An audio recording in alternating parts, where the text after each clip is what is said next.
Halo semuanya, kembali lagi bersama kami di channel yang memberi info-info yang ada di seputaran bumi ini. Kali ini Recengers kembali lagi akan mengungkapkan mitologi, legenda dan sejarah yang tersebar di bumi. Kali ini kita akan membahas mengenai kisah Pangeran Jayakarta, salah satu tokoh paling diburu oleh VOC. Nah, tanpa berlama-lama lagi langsung saja kita ke pembahasannya Sobat Receh.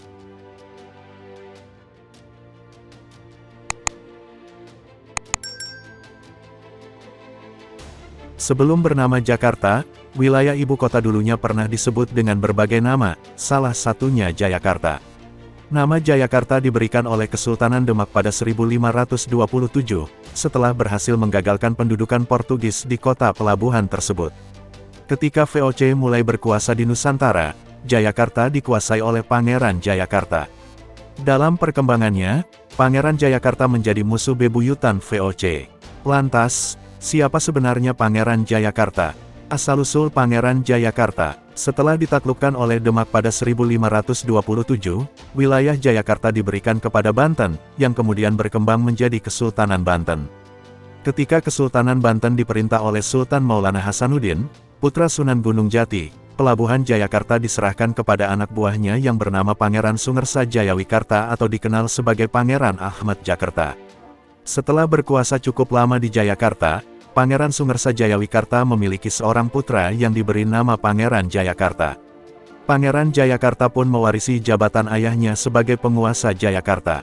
Namun ada versi lain yang mengatakan bahwa Pangeran Jayakarta adalah anak dari Tubagus Angke dan Ratu Pembayun.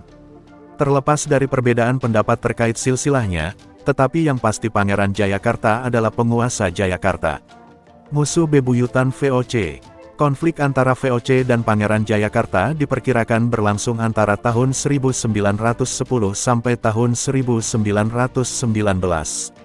Pada awal kedatangannya, VOC disambut baik oleh Pangeran Jayakarta, bahkan diberi hak atas wilayah di sisi timur muara Sungai Ciliwung.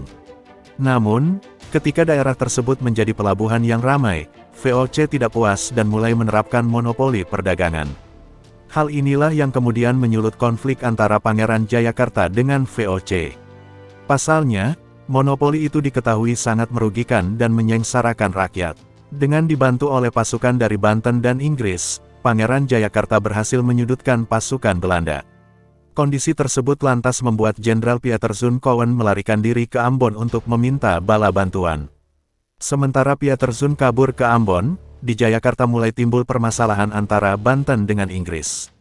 Setelah Inggris menyingkir dari Jayakarta, J.P. Koen kembali dengan bantuan pasukan dari Ambon. Dengan kekuatan yang lebih besar, J.P. Koen berhasil meruntuhkan pertahanan pasukan Banten dan Pangeran Jayakarta.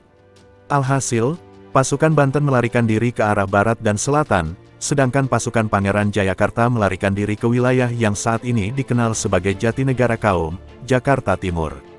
Wafat di Jatinegara, Pangeran Jayakarta menjadi penguasa kota pelabuhan Jayakarta di bawah Kesultanan Banten antara tahun 1602 sampai tahun 1619. Setelah diusir VOC, Pangeran Jayakarta memulai kehidupan di Jatinegara Kaum bersama keluarga dan kerabatnya. Di daerah tersebut, ia membangun sebuah masjid yang sekarang bernama Masjid As-Salafiyah. Selain sebagai tempat ibadah, masjid ini juga digunakan untuk menyusun strategi melawan Belanda. Namun, upaya Pangeran Jayakarta dalam menumpas VOC terus mengalami kegagalan.